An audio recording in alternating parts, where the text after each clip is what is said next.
आप सभी को जय मसीह की। मैं प्रभु यीशु मसीह के नाम में आप सभी का स्वागत करता हूँ और मैं आशा करता हूँ कि आज आप सब भले चंगे और स्वस्थ पाए जाते हैं। प्रियो,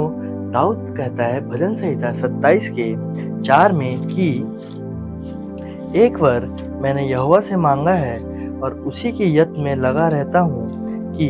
जीवन भर यहोवा के भवन में रहने पाऊं, जिससे यहोवा की मनोहरता पर दृष्टि लगाए रहूं और उसके मंदिर में ध्यान किया करूं।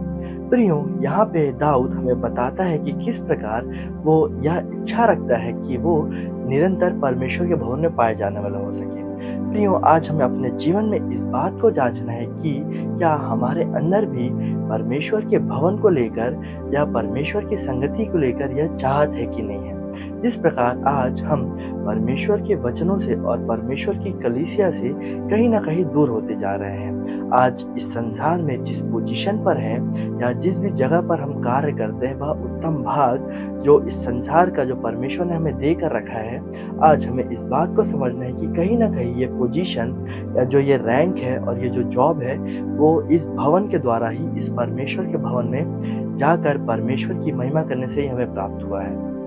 लेकिन आज इस संसार में 6 दिन काम करते करते इस संसार के लिए, इस संसार में सरवाइव करने के लिए जो हम काम करते हैं, उस काम में इतना बिजी हो जाते हैं कि हम परमेश्वर की संगति को और परमेश्वर के वचनों को समय देना कम कर देते हैं। अगर आज हम देखें तो कहीं ना कहीं हमारे जीवन में हम इस बात को करते हैं कि हम परमेश्वर की संगति से पूरी तरह से दूर होते जा रहे हैं और यह जो एक कारण है कि जो पोजीशन और जो जॉब इस संसार में जो परमेश्वर के द्वारा ही हमें मिला है, वही चीज़ आज हमें परमेश्वर की संगति से दूर करती है। अगर हम देखें तो भजनकार कहता है भजन संहिता 122 के 1 में कि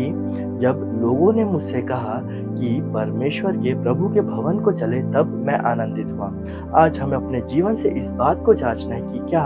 हमारा मन भी आनंदित होता है कि जब हम यह सोचते हैं कि हमें परमेश्वर के भवन को जाना है। अगर आज हम देखें तो इस संसार में बहुत सारे ऐसे लोग हैं, हम में से बहुत सारे लोगों ने परमेश्वर के भवन में जाकर ही परमेश्वर की ओर से इस संसार में होने वाली आशीषों को पाया है। मैं बीते दिनों एक भाई से मिला, जिससे मैंने पूछा कि आप अभी के समय में आप चर्च क्यों नहीं आते हो, तो उनका रिप्लाई ये था कि बहुत गर्मी होती है चर्च में। प्रियो, आज हमें इस बात को समझना है कि जब कभी हमें परमेश्वर से आशीषों को चाहिए था या जब हमें परमेश्वर से जॉब या एक पोजीशन या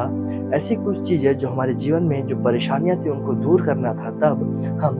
गर्मी या सर्दी नहीं देखते थे, लेकिन निरंतर परमेश्वर के भवन में पाए जाते थे। लेकिन आज हम अपने जीवन में इस चीज़ को देखते हैं कि हमें चर्च में गर्मी लगती है या जो चर्च की जो सेवकाइयाँ हैं वो सारी की सारी पुरानी है, वही आराधना, वही प्रार्थना, वही वचन, और इसी कारण लोग आज परमेश्वर के भवन से दूर होते जा रहे हैं। प्रियो, आज हमें अपने जीवन में इस बात को समझना है कि हम आज जो भी हैं परमेश्वर के अनुग्रह से हैं, और जब हम परमेश्वर के भवन में जाते हैं, परमेश्वर की संगति में रहते हैं, तो परमेश्वर जो भी इन आशीषों को जो परमेश्वर ने हमारे जीवन में दिया है उसे और भी बढ़ाते हैं। इसलिए आज हम अपने जीवन से इस बात को जांचें कि जो भी परमेश्वर ने हमारे जीवन में जो पोजीशन और जो भी जॉब परमेश्वर ने हमें दी है, क्या वो परमेश्वर के वचन से, परमेश्वर के भवन से हमें अलग तो नहीं कर रहा। मैं आशा करता हूँ कि परमेश्वर ने इस छोटे से वचन से आप सबसे बातें की हैं और आज हम अपने जीवन में दूसरे कार्यों को प्रायोरिटी नहीं देते हुए परमेश्वर के भवन को, परमेश्वर की संगति को प्रायोरिटी दे, जिससे जो परमेश्वर ने हमारे लिए उत्तम भाग को रखा है उसे हम पा सके। परमेश्वर आप सबको आशीष दे। आप सभी को जय मसीह।